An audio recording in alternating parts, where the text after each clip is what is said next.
What's up guys, Brent here with ElectricBikeReview.com, and today we are going over the FLX Trail. So this is the second bike in the FLX lineup that I've gotten to review, and this is another fun one to ride. This is their kind of toned down version of the Blade, which is just a really high powered electric mountain bike.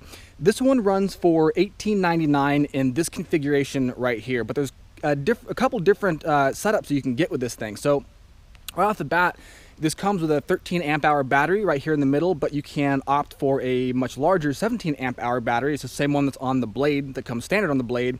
If you do get that, then it's $21.98. You can also get a touring package, which includes a rear rack right over here, and then on the rear rack there's actually a rear brake light and tail light, and then it also includes a front headlight that attaches right up in here, includes some fenders. So, you know, a couple different things that comes with the touring package, but if you do opt for that, then you're going to be paying $21.69. And then, of course, if you go with the touring package and the upgraded 17 amp hour battery, then it's $24.69. So, yeah, again, there's definitely a couple different setups you can get with this, but it's cool. I mean, this is a really fast electric mountain bike. I mean, this thing goes realistically upwards of 30 miles per hour with the pedal assist. It tops out at 25 miles per hour with the throttle. You know, it's got a nice motor. It's got the Max, I think it's the Max Drive Bafang motor. It's a really quiet, really nice setup. So it's a kind of standard mountain bike, but it's got a couple of you know, interesting features. Most notably that top speed of, you know, around 30 miles per hour. And you know, it's interesting. The motor is only 350 watts, but it does provide pedal assist up to actually all the way up to 40 miles per hour, but I think realistically that would be a really hard speed to reach unless you're going downhill or whatever. But technically, yeah, you can get to 40 miles per hour, realistically 30 though. But you know, with that top speed, I think it warrants a caution for a couple of reasons. Number one, first and foremost, is going to be safety. I mean, going 30 miles per hour on any vehicle can be dangerous. So if you guys are pushing this thing to its limits, if you're really trying to get everything out of the motor that you can, I would just advise, you know, definitely wearing a helmet, just being careful, being cognizant of where you're riding. You know, if you guys are on a trail or something and you're trying to take over another rider who maybe doesn't have an electric bike, just maybe be conscientious, because this thing does have a fair amount of power and it does go pretty quick. So yeah, just kind of keep that in mind. And also another potential issue is, because this thing does go that fast, is it doesn't really fit into a standard, you know, class of electric bike. I mean, realistically, this thing is a class 4 unregulated electric bike, and you could run into issues if you use this thing on the road. And again, it's really not because of the fact that it's going to be going, it's not the fact that it's so powerful, because it's only a 350 watt motor, but technically, like, this is this could be an unregistered vehicle. So I guess my biggest concern would be if one of you guys, or me included, were to ride this thing on the road. Maybe you get into an accident, like, you could be liable for damages, because this could be considered an unregistered vehicle. So, you know, just something to, again, keep in mind. Obviously, you guys are adults. You can ride wherever you want. That's just something I've been thinking about as I've been looking at these FLX bikes, because they are a little bit outside the norm. So I wanted to share that with you guys, just kind of, I don't know, talk through it aloud as I was thinking about it. So yeah, let's dive into this bad boy. So the FLX Trail, it has one frame size. This is a 19-inch frame, and that's the only frame size that it comes in, and it comes in 3 different colors. This really cool white lightning, it comes in a carbon black, and it comes in a gunmetal gray. Now, this white lightning, I really do like this color. The other one that I tested, the Blade, it had like this unfinished brushed aluminum look. I really like that one too.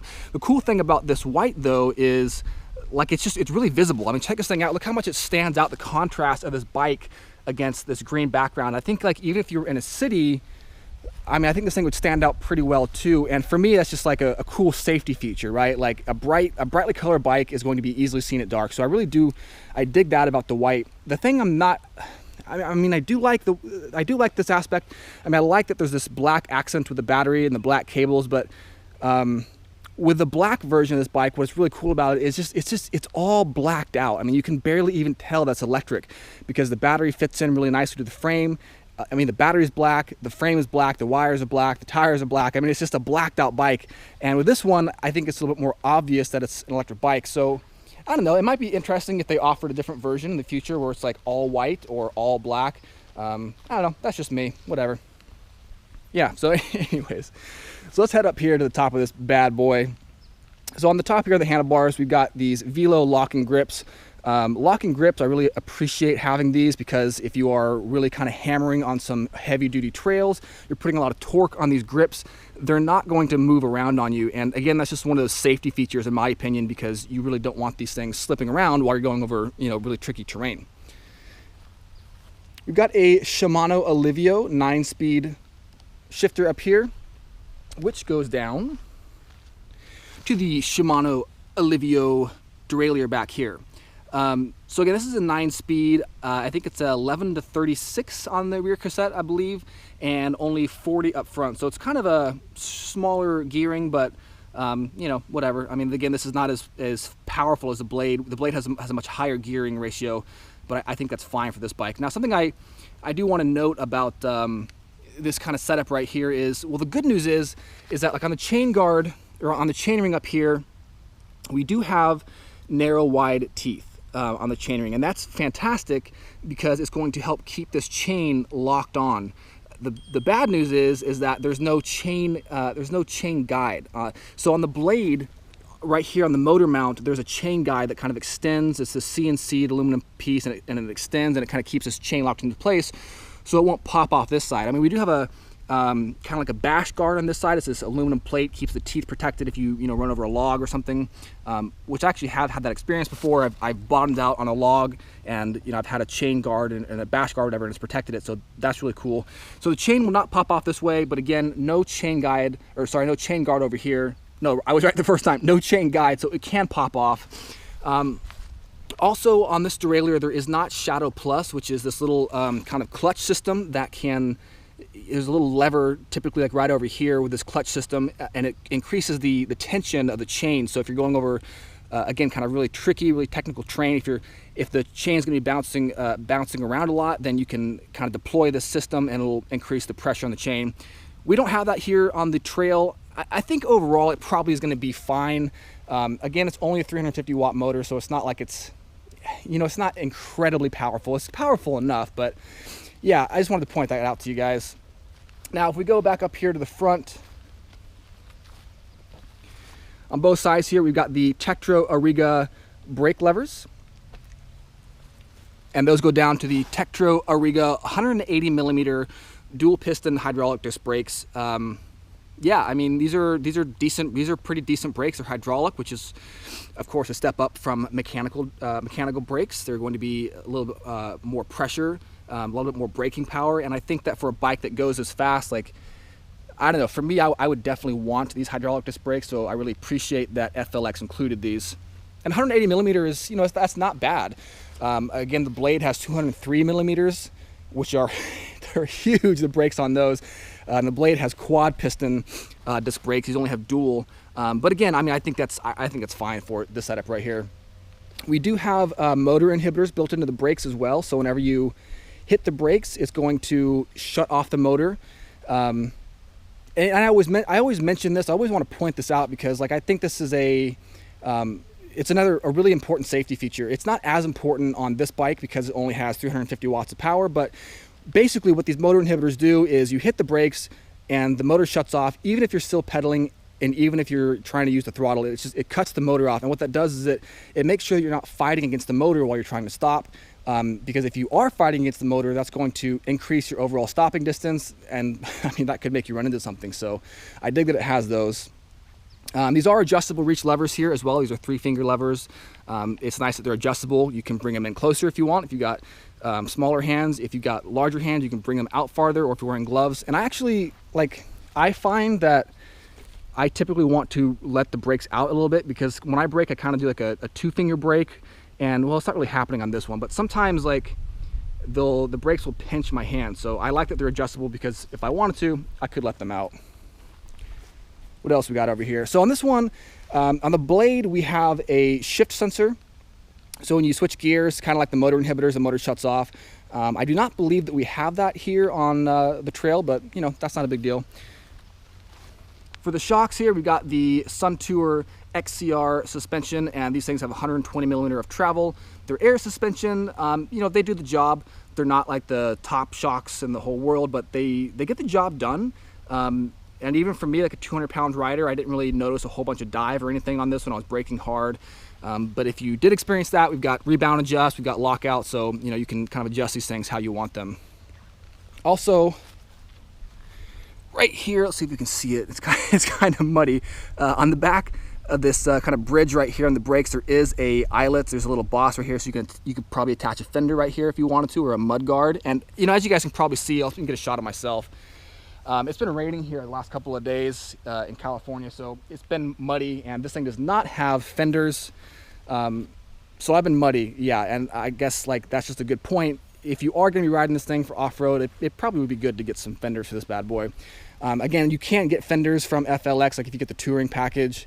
Yeah, I mean, let's talk about that again just real quick. I mean, because we've got, so for the bosses, let's go over that. We've got the front bosses right here for the fenders. We've got bottle cage bosses.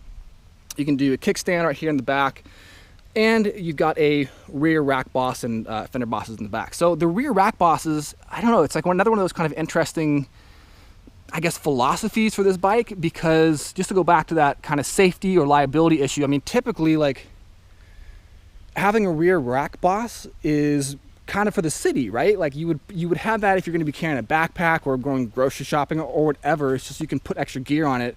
And I guess I was just, again, concerned about riding this thing on the road because of just liability issues. Of course, you could use a rack for, you know, off-road stuff too. You could put your hunting gear, your camping gear on it. So I don't know. I mean, yeah, I'd be interested to hear what you guys think. You know, do any of you guys use rear racks for off-road, or do you guys typically only use that for on-road? I would be actually pretty interested to know. Yeah, so back here to the top. Okay, so this is the control center right here, and there's kind of like an overload of information on this thing, and that's not necessarily a bad thing, but there is a lot of info on this control center. So starting up here at the top, we've got the current time. This is not correct, but there is a clock on this bad boy. We got the battery readout in percentage, which is great. I love this in percentage. It's just way more accurate than a bar indicator. If you wanted to, for whatever reason, you can actually switch this to a bar indicator in the settings menu if you want to. Speed in miles per hour, again, or kilometers per hour, you can kind of switch all the settings here. And then this ring outside of the speedometer is going to be a wattage ring or amperage. So however many watts you're putting out or amps on the bike. Tripometer, you can cycle through here with the I button. Odometer, max speed, average speed, how much range you have left. And the range again is going to be based on what level of pedal assist you're in. So it should switch if so if we're pedal assist level 1, it estimates 52 miles, level 2, 39, 3 is 32, 4 is 27, and 5 is 22. Yeah, so that's kind of cool. So I like that it estimates the range based on the pedal assist mode instead of just giving you like a static readout of like, oh, you've probably got 40 miles per hour, even if you're hammering in level 5 versus level 1. So very cool feature. So on this, I forgot to mention this on the blade, because this is the same control center that's on the blade, but on these control centers right here, there's a little sensor that detects the light. So this thing will dim or brighten automatically depending on the ambient settings. Another kind of cool feature. So we have 5 levels of pedal assist on this, again, 0 through 5. You can access the throttle in any level of pedal assist, but the throttle is not hot when the bike is stationary. So as you can see, I'm pushing the throttle down and we've got no movement. So, you know, that can be a good thing or a bad thing depending on your preference, but I do like that because it's just, again, it's another safety feature. Like, if you're at a standstill and you're kind of walking the bike and you accidentally tap the throttle, it's nice that it's not going to get away from you. Because I actually have had that issue before where I've just been trying to walk this thing, hit the throttle, and it wants to just run away. Another cool little feature is if you hold down the minus button on this, you get to a little walk mode. So let's do that. We'll hold down the minus button and it just walks like it's like 1 mile an hour or 2 miles an hour. And yeah, I dig that if you're just walking around, like not bad, right? Let's see what else. This is a cool bike, guys. I love this bike.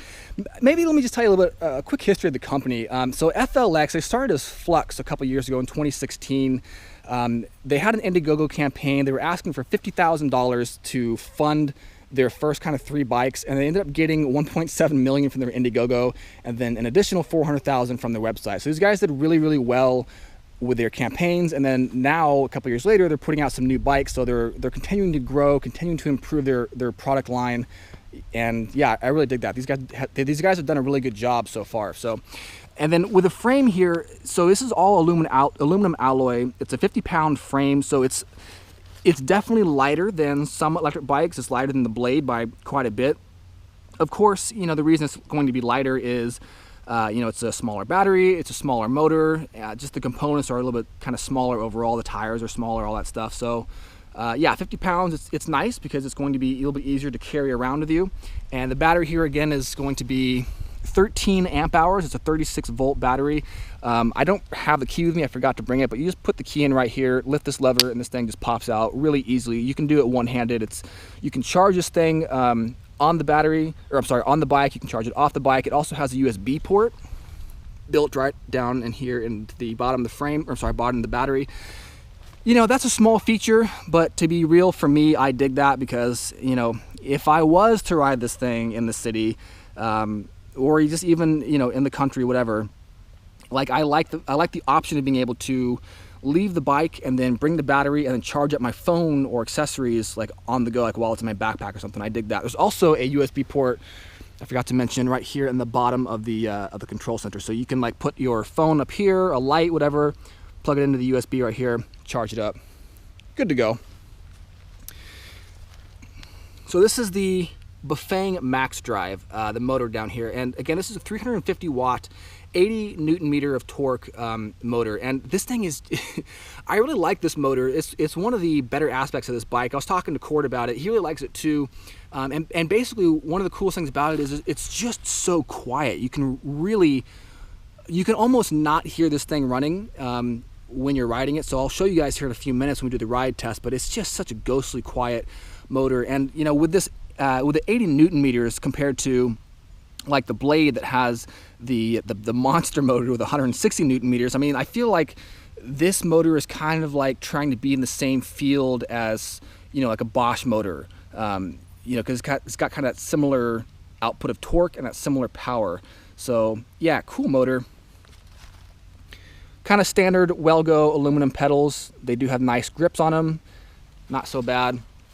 The tires, these again, you know, they're kind of standard tires. They're just Kendas, you know, whatever. They're 27.5 by 2.1 inches. So, you know, if you wanted to put bigger tires on this thing, you can't, unfortunately, because it does not have boost. So the hub spacing up here in the front is only 100 millimeters, and the hub spacing in the back is 135. So you're kind of stuck with this semi-standard tire size.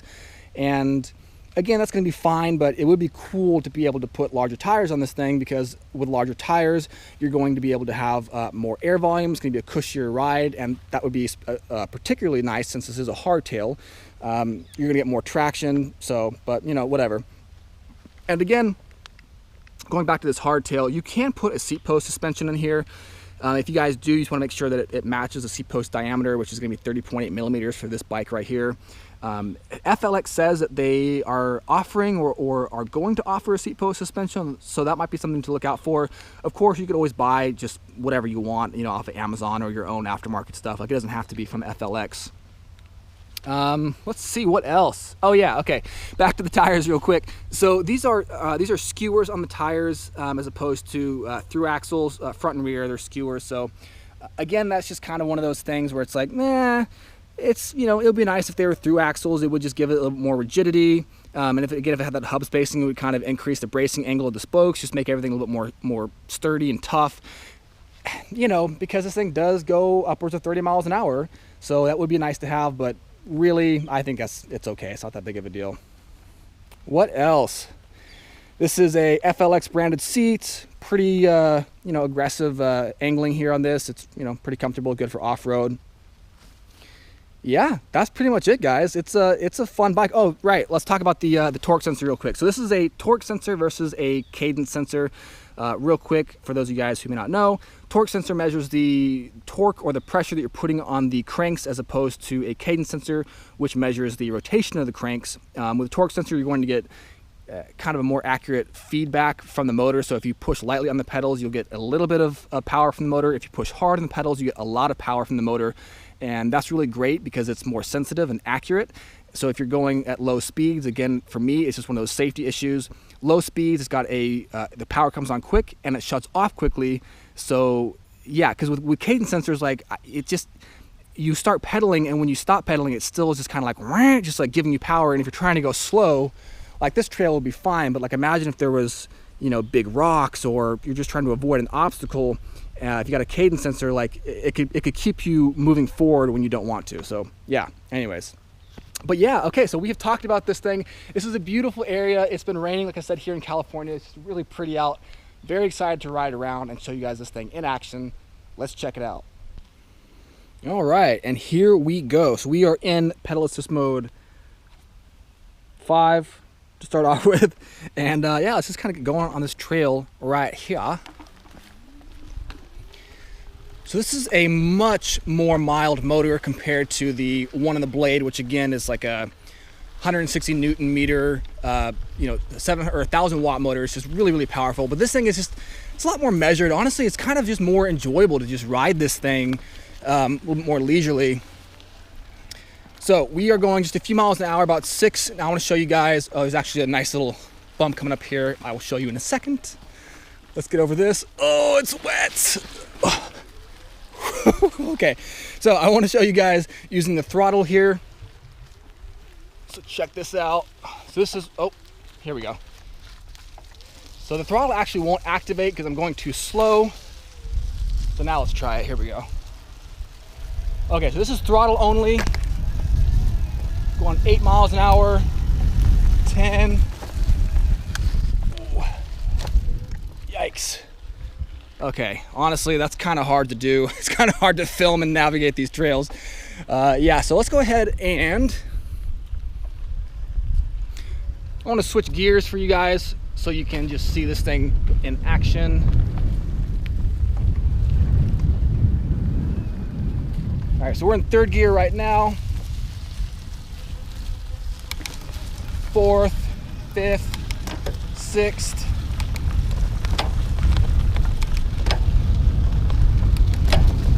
And this is top gear, 9th gear.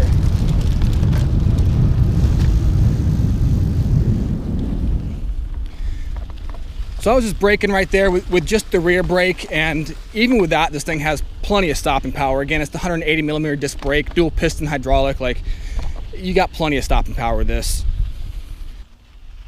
All right, so now we're going to do a little bit of starting and stopping on the pedaling so you guys can see how accurate the torque sensor is and hopefully listen for the motor. So here we go.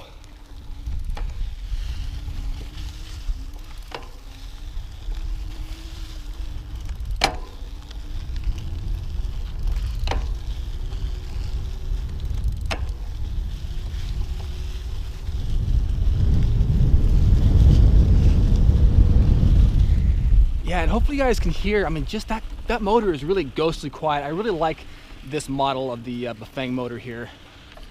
So I'm pedaling right now, the motor is engaged. I'm gonna tap the front brake, and you probably can't hear it because it's so quiet, but the motor does disengage as soon as you hit the brake right up here on the front. Hit the brake, motor cuts off.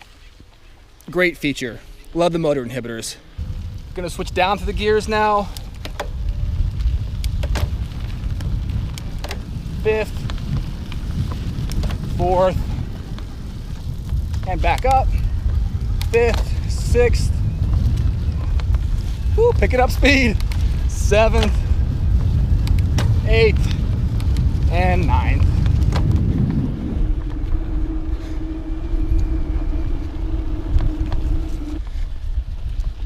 So here's a quick brake test with just the front brake. We're going about 10 miles an hour. And oh yeah, it stops pretty aggressively. Tons of stopping power. And we got a nice little hill right here. This is kind of cool to see you know, how difficult it is to actually pedal this thing with the motor. Yeah, not too bad. I'm in 7th gear, top pedal assist mode, slight hill, not too bad. So in this clip, we've got Rob riding the trail here, and he's starting out with the throttle only. And again, remember, with the throttle only, the top speed is 25 miles per hour.